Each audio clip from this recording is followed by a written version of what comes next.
Hey guys, it's Lakeshia. So we're going to be going over the novel 13 Reasons Why by Jay Asher. It is a story about Hannah Baker. She commits suicide. But instead of doing like the typical suicide note, she does cassette tapes. And there's 7 tapes. And on each of the tapes is 2 sides, a side A and a side B.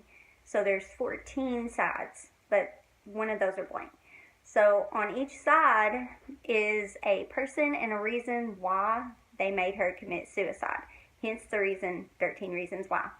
She has 2 rules, and one of them is to listen to all of them and to visit the places that she talks about. And the second one is to send it to the next person on the list after you. They have to, because if they don't, she has left a copy of all the cassettes with a friend. And if they don't send it to the next person, then all the tapes get publicly outed. And trust me whenever I say that there's so much stuff on here that they do not want this to get out. So instead of doing like chapters, it goes over like cassettes A, or cassette 1, side A, and then side B.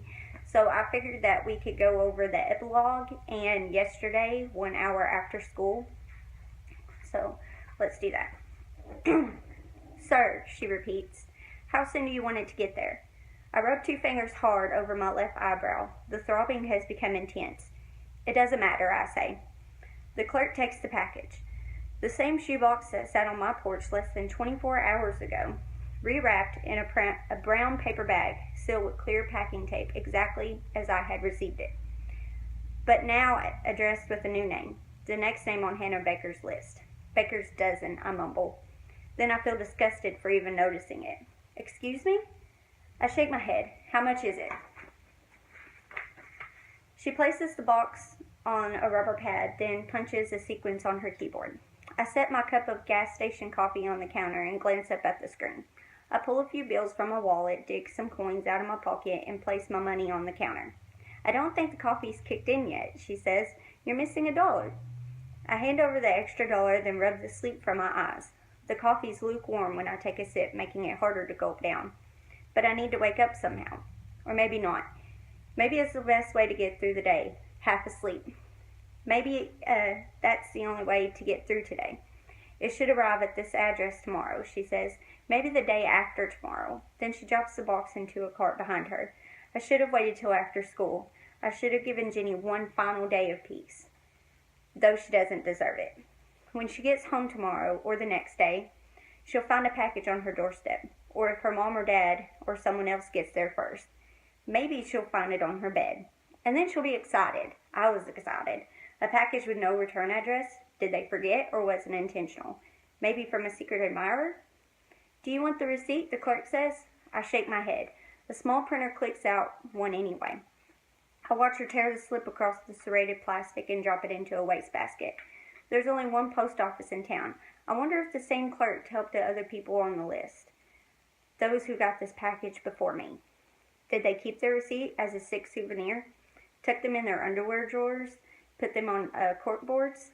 I almost ask for my receipt back. I almost say, I'm sorry, can I have it after all? As a reminder. But if I wanted a reminder, I could have made copies of the tapes or saved the map. But I never want to hear those tapes again, though her voice will never leave my head. And the houses, the streets, and the high school will always be there to remind me. It's out of my control now. The package is on its way. I'll leave the post office without the receipt. Deep behind my left eyebrow, my head is still throbbing. Every swallow tastes sour, and the closer I get to school, the closer I come to collapsing. I want to collapse. I want to fall on the sidewalk right there and drag myself into the ivy, because just beyond the ivy, the sidewalk curves, following the outside of the school parking lot. It cuts through the front lawn and into the main building. It leads through the front doors and turns into a hallway, which meanders between rows of lockers and classrooms on both sides, finally entering the always open door to my first period. At the front of the room, facing the students, will be the desk of Mr. Porter. He'll be the last to receive the package with no return address. And in the middle of the room, one desk to the left, will be the desk of Hannah Baker, empty. Yesterday, 1 hour after school. A shoebox-sized package is propped against the front door at an angle. Our front door has a tiny slot to shove mail through, but anything thicker than a bar of soap gets left outside.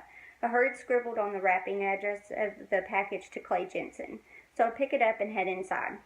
I take the package into the kitchen and set it on the counter. I slide open the junk drawer and pull out a pair of scissors. Then I run scissor blades around the package and lift off its top. Inside the shoebox is a rolled up tube of bubble wrap. I unroll that and discover 7 loose audio tapes. Each tape has a dark blue number painted on the upper right hand corner, possibly with nail polish. Each side has its own number. 1 and 2 on the first tape, 3 and 4 on the next, 5 and 6, and so on. The last tape has a 13 on one side, but nothing on the back. Who would send me a shoebox full of audio tapes? No one listens to tapes anymore. Do I even have a way to play them? The garage, the stereo on the workbench. My dad bought it at a yard sale for almost nothing. It's old, so he doesn't care if it gets coated with sawdust or splattered with paint. And best of all, it plays tapes. I drag a stool in front of the workbench, drop my backpack to the floor, then sit down. I press eject on the player. A plastic door eases open and I slide in the first tape. Okay, so let's explain the differences between the book and the show. Now, so right off, the book says that Clay went to the post office to send the box. He says he's had them for 24 hours, and the name after him was Jenny. The show doesn't do this. The show starts out with yesterday after school part, but he has the tapes for way longer than 24 hours. What are your thoughts? We'll go over your thoughts on next Sunday, and we'll go over cassette 1, side A. Like, comment, and subscribe, and email is in the description. Thank you.